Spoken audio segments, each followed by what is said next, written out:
Alexis Moncayo y Licenia Espinel comparten un diálogo con el invitado. En Punto Noticias hablamos de...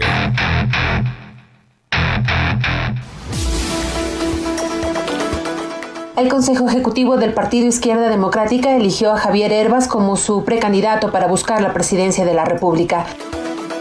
Hervas, de 47 años, es un empresario guayaquileño, ingeniero en producción agroindustrial, ha sido gerente de empresas del sector productivo. De otro lado, el pasado 8 de agosto, la ID también eligió a sus nuevas autoridades nacionales. Guillermo Herrera, actual prefecto del Cachi, asumió la presidencia del partido y hoy nos acompaña en Punto Noticias Primera Emisión para analizar la participación de la izquierda democrática en las próximas elecciones.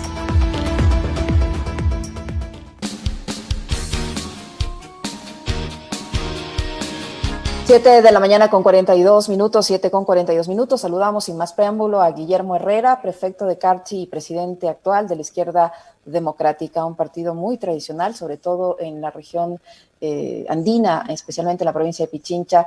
Señor Herrera, buenos días, bienvenido. Le saluda Licenia Espinel con Alexis Moncayo. Ustedes están convencidos de que van a poder recuperar la credibilidad que tenía antes la militancia en la Izquierda Democrática. Todavía son un partido de izquierda, o como dicen algunos sectores políticos, lo de la izquierda se ha quedado apenas en el nombre de esta organización política. Bienvenido.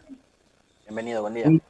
Muy buenos días, Licenia, Alexis. Izquierda Democrática y su nueva generación de dirigentes estamos decididos a escribir la nueva historia de nuestro partido y lo estamos haciendo con pie firme. Una organización política que hace 4 años nuevamente está inscrito en el registro electoral y que está impulsando un proyecto político, la construcción de este proyecto para convertirnos en una fuerza política. Y para hacerlo hay que presentar candidaturas que tengan viabilidad, que estén sustentadas sobre un plan de trabajo adecuado, sobre un plan económico que le muestre al país la vía, el camino para seguir dentro de la socialdemocracia, que significa básicamente impulsar la participación activa del sector privado, pero con un Estado eficiente, con un Estado que garantice la redistribución de los ingresos y asegure los servicios de calidad y a tiempo para los ciudadanos. Un partido político que se convierta en la voz de los diferentes sectores sociales para amplificar, para tener mucho más fuerza y más peso.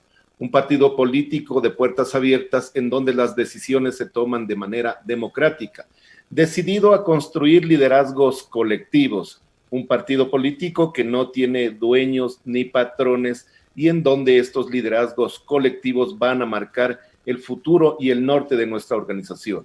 Es obligación de la centroizquierda presentar una propuesta adecuada y rescatar al país de esta grave crisis económica y social, y no solamente eso, de esta grave crisis moral y ética que los últimos 14 años nos ha envuelto en una situación difícil para los ecuatorianos. Que los ecuatorianos no crean o no se convenzan, no pierdan su capacidad de asombro ante noticias diarias permanentes de caos, de hechos de corrupción, de manejo político de las instituciones como la justicia. Un partido serio, un partido que se renueva y un partido que se ubica claramente en el centro izquierda de la política nacional. Eso es Izquierda Democrática. Señor Prefecto, ¿cómo le va? Muy buenos días. Izquierda Democrática, el caso de Izquierda Democrática no es ajeno al de otros partidos, de otros movimientos, de otras organizaciones políticas, porque, digamos, es parte de la lógica con la que han venido funcionando históricamente los partidos, ¿no?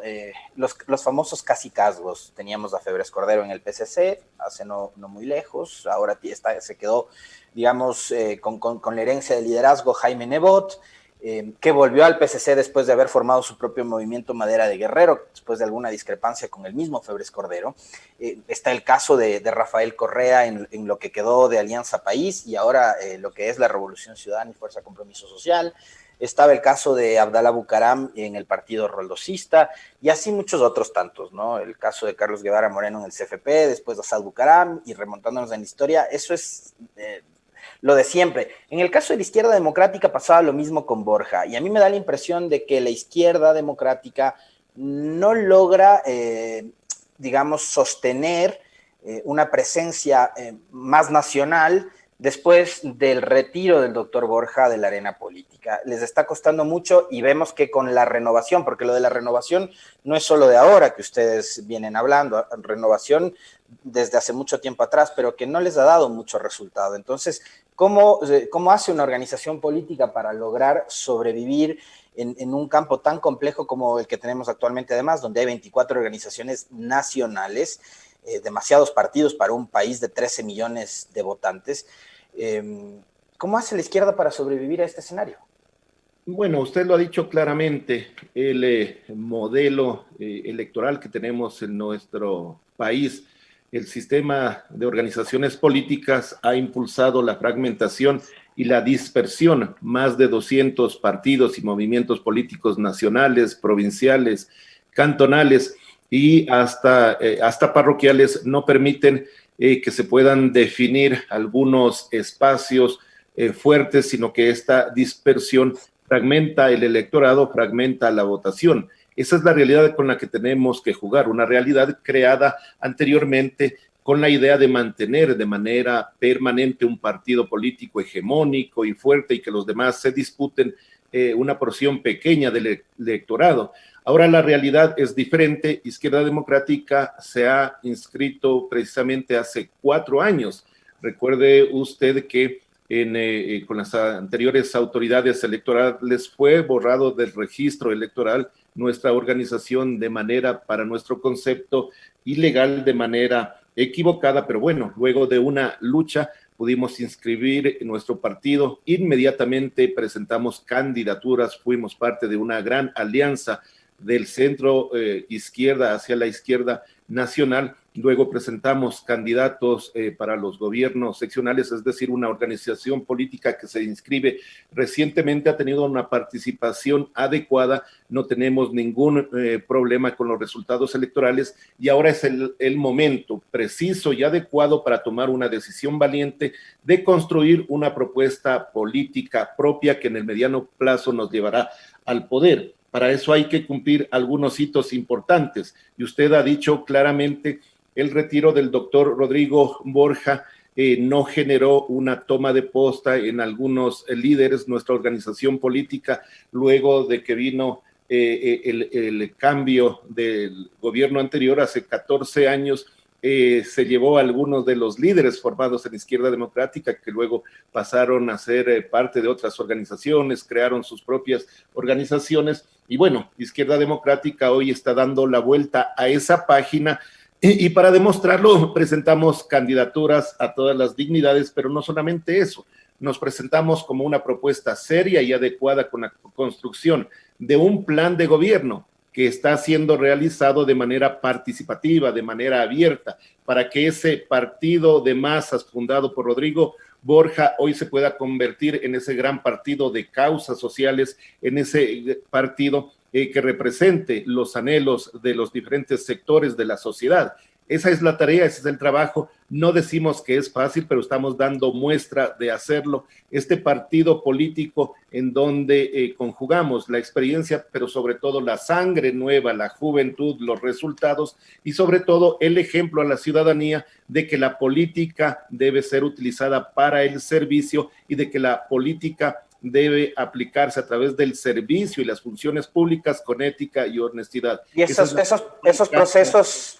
procesos también han marcado fracturas internas, señor prefecto, un nombre que a mí me ha llamado mucho la atención, además, digamos, su salida tan inesperada de la Izquierda Democrática, porque era una dirigente provincial en Pichincha, y que días después aparece conformando uno de los binomios presidenciales. Me refiero a Sofía Merino. Se fue de la idea hace 2 semanas y hoy consta como candidata vicepresidencial de Isidro Romero. ¿Qué pasa? ¿Por qué se provocan esas rupturas? Con gente que además era la sangre nueva de la Izquierda Democrática. Bueno, este es un partido, como le dije, que está impulsando liderazgos colectivos. No soy yo quien va a juzgar el comportamiento de nuestros dirigentes, pero juzgue usted 2 semanas de desafiliación y luego participación como binomio con uno de los empresarios más pudientes del país, que representa un sector económico, en un partido político que en una campaña está en un sector, en otra campaña está en otra. No soy yo para quien juzgar, sino que la lógica determina por qué se dan esas acciones. Este partido no representa un liderazgo individual, no seguimos a personas, sino que sobre la base de una estrategia, de un manejo y administración moderno de lo que es hacer política, estamos decididos desde este proceso electoral a impulsar a las nuevas figuras de nuestro partido a nivel nacional. Necesitamos potenciar a nuestras figuras, que aquellos jóvenes que participaron activamente de nuestro partido, que se están capacitando permanentemente en nuestro instituto, que tienen una formación adecuada, que representan a diferentes sectores sociales en las 24 provincias del país, tengan la oportunidad de candidatizarse, de hacer un nombre político. Muchos de ellos ganarán, muchos de ellos serán asambleístas y muchos quedarán listos y preparados para las próximas elecciones a los gobiernos seccionales. Es decir, son pautas, son hitos que nosotros vamos cumpliendo como partido político, y lo hacemos con una planificación adecuada, con una forma descentralizada de manejar una organización política. Si nosotros no estamos de acuerdo con el manejo centralizado que tiene el Estado, tampoco podemos hacer un manejo centralizado de nuestra organización política. La descentralización, entregar funciones a las 5 vicepresidencias de manera territorial, va a ser un eje fundamental en nuestra administración como líderes de Izquierda Democrática. Prefecto Herrera, ¿usted cree, como dice el precandidato a la presidencia Guillermo Lasso, o el candidato ya a la presidencia Guillermo Lasso, que es un momento de la unidad? ¿Qué va a hacer Izquierda en caso de que su candidato a la presidencia de la República, el señor Javier Hervas, no triunfe en la contienda? ¿Ustedes también van a apoyar a una candidatura de unidad como propone el señor Lasso, coqueteando directamente con el líder del Partido Social Cristiano, Jaime Nebot? ¿Ustedes se van a sumar a una candidatura que luche con otra posible triunfadora, digamos, o que pase una eventual segunda vuelta, que podría ser la que encabece el señor Andrés Arauz? Bueno, nosotros nos presentamos a esta contienda electoral no solamente por participar, tenemos toda nuestra mente fijada en triunfar, en pasar a la segunda vuelta, y vamos a hacer todos los esfuerzos para que nuestra propuesta sea la más adecuada, enamore al electorado, le devuelva a los ecuatorianos la esperanza de vivir en un país equitativo, justo, pero con instituciones fortalecidas. Eso no le brinda ni la derecha ni la extrema izquierda, eso no le brinda tampoco el populismo que viene de parte del gobierno anterior. En ese contexto necesitamos que la socialdemocracia, que el centro izquierda tenga una propuesta adecuada. No la hemos escuchado, los ecuatorianos no conocen de esa propuesta, y nosotros como organización política la estamos construyendo, la estamos afinando y la vamos a presentar. ¿Qué es populismo para usted, prefecto? Para mí, populismo es engañar a la ciudadanía, decirle... por ejemplo, en 100 minutos va a cambiar el país. Para mí eso es populismo. Sí, por supuesto que sí. Para mí es populismo cuando dirigentes políticos históricos se presentan y manifiestan que ellos no tienen ideología política, que no son de derecha ni de izquierda, que ellos tienen la ideología del servicio al pueblo. Eso es el populismo más barato, disculpe el término, o aquellas propuestas que se pintan como de izquierda, como de progresismo, pero que en realidad, si revisamos cuáles han sido sus resultados, vemos que los sectores económicos de este país en esos 14 últimos años se han enriquecido más cuando nos ofrecieron un cambio de matriz productiva, y cuando vemos que luego de 14 años este país sigue siendo un país primario exportador, no ha habido ningún cambio, no ha habido ninguna renovación. Cuando vemos que los jóvenes no tienen una alternativa para acceder a la educación pública de calidad, cuando el Estado les define qué van a estudiar, cuál va a ser su futuro, cuando ellos no tienen esperanza, se hace necesario una propuesta coherente y viable. En octubre yo recuerdo, bueno, los días previos a octubre, yo recuerdo que la provincia del Carchi, preocupada por la situación económica que estaba atravesando, fue la que germinó la protesta nacional. Yo recuerdo muy bien que en Carchi fue donde empezó el reclamo popular por el mal manejo económico de este gobierno, el gobierno de Moreno. Ustedes empezaron y de ahí hubo una explosión mayor a nivel nacional, claro, ya después con las medidas, el decreto 883, todo impopular, subir el precio de los combustibles y demás, explotó todo en octubre en Quito. ¿Cuál era su postura, después de lo que sucedía en Carchi, cuál era su postura de lo que estaba pasando en Quito los primeros días de octubre y durante esos 12 días de octubre? Miren, usted ha dicho lo correcto. En Carchi, toda la provincia nos movilizamos reclamando la desatención, en el olvido, no solamente de este gobierno, sino de los últimos 14 años. Inversiones públicas, por ejemplo, en vialidad que no llegaron al norte del país. Tenemos una vía panamericana en excelentes condiciones, tenemos una vialidad moderna en casi todos los territorios del país, menos en la provincia del Carchi, demandando la atención del Estado, demandando la inversión pública.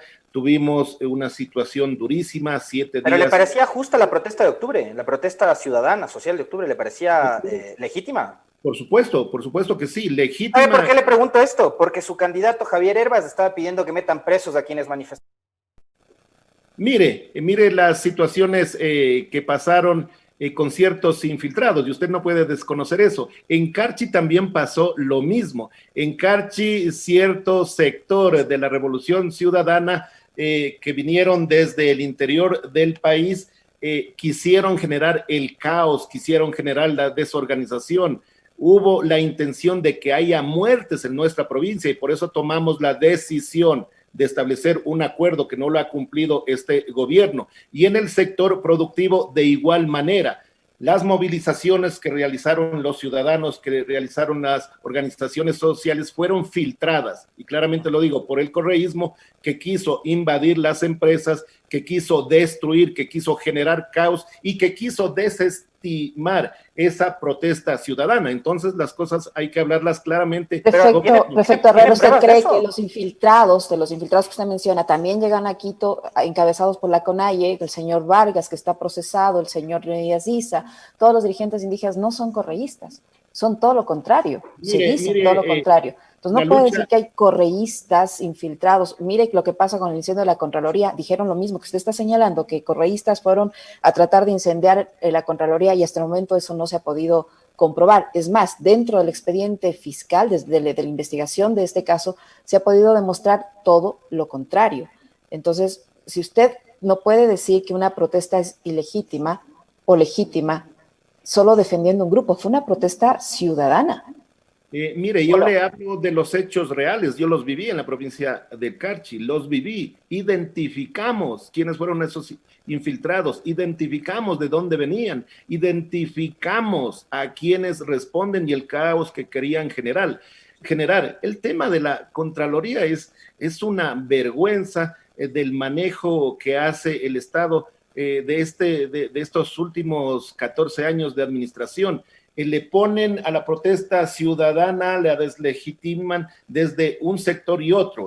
Los que antes venían de un mismo embrión, que era Moreno y Correa, se dividen, se pelean por los malos repartos y luego empieza la persecución entre ellos. A mí no me ponga a definir quién tiene o quién no tiene la razón, quién utiliza de peor manera las funciones del Estado para perseguir a un grupo o a otro. Parece una vendetta, un ajusticiamiento al más puro estilo de las mafias. Eso es lo que ha significado los gobiernos anteriores, estos 14 años de correísmo y morenismo. Yo lo hablo con todas las palabras. Usted ha hablado de Iza, usted ha hablado de Vargas. Yo respeto a esos dirigentes, yo respeto a esa organización que a través de la lucha se opuso a una medida impopular de este gobierno, pero nosotros vamos mucho más allá. Necesitamos cambiar la manera de hacer política en este país. Necesitamos quitar del imaginario de la gente que los unos son buenos, que los otros son malos, que si anticorreísmo, que si en favor de correísmo. Debemos dar vuelta a esa página. Nos han hecho tanto daño, se han metido en la justicia, se han metido en las instituciones del Estado, nos abruman cada día con noticias de corrupción, como en un tiempo tan difícil como el de la pandemia se repartieron los hospitales. Son lo mismo, Cuando le dicen a los ciudadanos que los unos son morenistas y que los otros son del anterior gobierno, no les creemos. Pero se ha visto que uno de los involucrados, en el tema de los hospitales y del SECOP, el asambleísta Eliseo Azuero, que llegó auspiciado por su tienda política. Claro que sí, nosotros hemos visto esa situación cuando Eliseo Azuero, junto con 3 asambleístas más, fueron parte de Izquierda Democrática en buena hora, que ni a los 2 meses de estar en funciones, él renegó de Izquierda Democrática y tomó su camino en buena hora. Pero Vilma Andrade, que era presidenta de su partido, formaba parte de la bancada de Integración Nacional que lideraba Azuero. O sea, no es que son tan se prestó para el acuerdo, y se prestó para el acuerdo que puso en la cabeza de la Asamblea al señor Litardo. Fue parte del acuerdo y de esa mayoría móvil que ha aprobado todo ese tipo de leyes que no han sido precisamente beneficiosas para el país. Que le permitió a la señora Andrade ser vicepresidenta de la Comisión de Gobiernos Autónomos, que no ha hecho nada porque les paguen a ustedes los GAT, los recursos que le debe el Estado. Mire, la Asamblea en su conjunto, yo podría decir que tiene una calificación negativa. Esta suerte de mal manejo, de mala administración de la Asamblea es negativo. Nosotros no podemos pedir que una asambleísta que es única como Izquierda Democrática pueda cambiar esa realidad. Dentro del marco del manejo de la Asamblea se deben establecer acuerdos y mayorías. Es decir, no podemos en este momento analizar que por qué llegó alguien a la presidencia si se establecen acuerdos y mayorías. Todos los sectores, todas las bancadas en algunos puntos que se han puesto de acuerdo, en otros no lo han llegado. Esa es la práctica normal del ejercicio de la Asamblea. La Asamblea representa a todos los sectores y a la diversidad política del país. Entonces, si usted quiere cuestionar la actuación de la Asamblea por una sola asambleísta que tenemos, pues no es muy lógico, no es adecuado ese análisis. Y lo que decía usted del señor Azuero, en buena hora que él se retiró de nuestra organización política y por supuesto había un bloque denominado el BIN que permitía tener un peso más fuerte a organizaciones como Pachacuti, como Izquierda Democrática, pero luego el gobierno actuó, no sé si de buena o de mala manera, se dividió parte de ese bloque y crearon otra cosa que no recuerdo cómo se llama y que todos están involucrados con el señor Azuero, o muchos de ellos están involucrados en las investigaciones que hace la Fiscalía por el reparto de hospitales. En buena hora que él salió de nuestra organización política, pero por eso mismo nosotros estamos decididos a construir, a establecer una propuesta adecuada para dejar de lado esa pugna gangsteril de estos últimos 14 años. Son los mismos. Nos dicen que ahora rechazan al gobierno anterior cuando desempeñaron funciones públicas de alto nivel, cuando fueron candidatos con el anterior gobierno. Es decir, toda esta mafia correísta morenista debemos dar la vuelta a la página y debemos presentarle una nueva perspectiva al país. Y usted decía algo muy claro. En la segunda vuelta vamos a ver qué pasa. Vamos a definir cuáles son las opciones para el país y todos debemos hacer un esfuerzo importante de unidad. Debemos dar un mensaje a los unidad, sea con quien sea, señor Herrera, unidad con el que sea.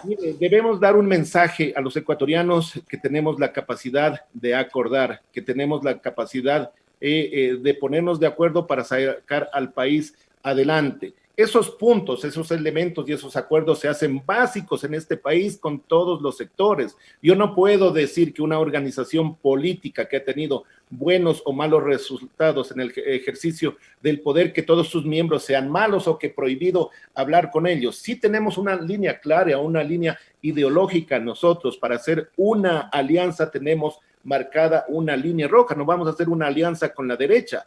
Pero mire, ante una situación difícil y crítica. ¿Sí se acuerda usted cuando apareció la foto de Guillermo Lasso colgada en el edificio de la ID, ubicado en la Vancouver y Eloy Alfaro, acá en el norte de Quito? Ya lo hicieron antes. Y le voy a recordar 3 cositas más. Roldán, Romo se afiliaron a la ID. Ellos son responsables de este desastre. Y son los que no les pagan a los GAD, que por ejemplo usted lidera en Carchi, las cuotas que les deben entregar. Y una cosa adicional, Vilma Andrade puso sus votos para estas leyes que han ido en desmedro de la clase trabajadora, que fueron aprobadas en mitad de la pandemia y que han sido el motivo por el cual hay tanto desempleo ahora en el país. Entonces esas cosas tampoco hay que olvidarse. Yo tampoco me olvido del afiche de Guillermo Lasso colgado en el edificio. Pero usted como periodista sabe que no hay que decir verdades a medias. Esa foto colgada o ese afiche colgado en el edificio de la Izquierda Democrática fue realizada durante la administración de Páez. Pero es que él es del edificio de la idea, ¿no? No. Él ilegalmente estuvo al frente de Izquierda Democrática, por eso el partido, por ese mal manejo, desapareció. Nosotros somos de centro izquierda. Yo le hablo de algo más que no se conoce a nivel central. Eso generó una división también en su momento cuando teníamos o tenemos más fortaleza en la Izquierda Democrática en el Carchi. Eso generó también un cisma, una división, pero porque habemos militantes que hoy estamos dirigiendo el partido, que tenemos una idea clara de lo que es hacer política. Usted está hablando también de los votos, de las afiliaciones de militantes en nuestra organización política. Mire, ellos mismos se autodepuraron. Usted no puede desconocer una lucha tan importante que hemos realizado los GAS para reclamar nuestros recursos, y no solamente son con este gobierno, es que a la ciudadanía se la quiere engañar. Este gobierno ha tenido unos retrasos importantes, pero el anterior también los tuvo. El anterior gobierno entregó competencias productivas sin recursos económicos, violando lo que dice la Constitución, es decir, la lucha por la descentralización y por la equidad en la distribución de recursos económicos no viene de estos 4 años, no viene solamente de este gobierno, es una lucha permanente que nosotros la tenemos en los territorios. Y si usted está preguntando de la actuación del asambleísta, nosotros hemos canalizado esos elementos en la Asamblea Nacional, pero sería bueno que usted le invite a ella y personalmente le pregunte y le pida explicaciones de sus actuaciones. Lo haremos. Herrera, pregunto como presidente de la Izquierda Democrática. A partir del 8 de agosto, es decir, ni 3 semanas. Ya es presidente de la Izquierda Democrática, ¿no es cierto? Y sobre esos actos yo rindo y rendiré cuentas. Ya, yo le pregunto a usted, prefecto Herrera, como presidente de la Izquierda Democrática actualmente, ¿cuáles son esas líneas rojas que usted dice no se va a pasar en un momento de decidir apoyar una eventual candidatura de unidad? ¿Cuáles son esas líneas rojas de la Izquierda Democrática? Ni con los extremos, especialmente ni con la extrema derecha, ni con alguien que represente actos de corrupción. Con eso no estará la Izquierda Democrática mientras yo la esté dirigiendo. Tenemos resultado de nuestra encuesta, de nuestra pregunta de la mañana, Licenia. Así es, le contamos, prefecto Herrera, que a nuestra audiencia, a quienes nos siguen a través de redes sociales, le preguntamos lo siguiente: ¿cree que la Izquierda Democrática podrá recuperar la confianza de los electores?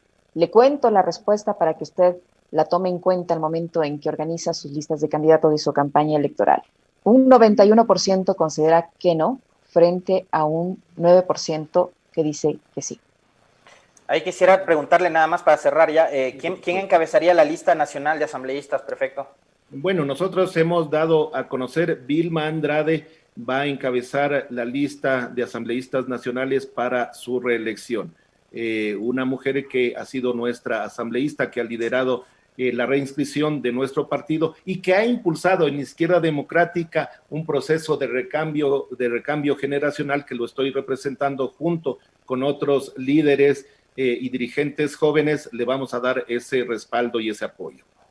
Y bueno, ese 9% que hoy lo tenemos, yo le aseguro que luego de estas elecciones, ese 9% por lo menos se va a quintuplicar y vamos a representar una opción seria, nueva y renovada para el país, para mostrarle el camino adecuado dentro de un ambiente de diálogo, de concertación, pero sobre todo con la valentía de impulsar un proceso verdadero de desarrollo para el país. Muchísimas gracias, prefecto. Gracias a ustedes. Ingrese a nuestro sitio Facebook, Pichincha Comunicaciones.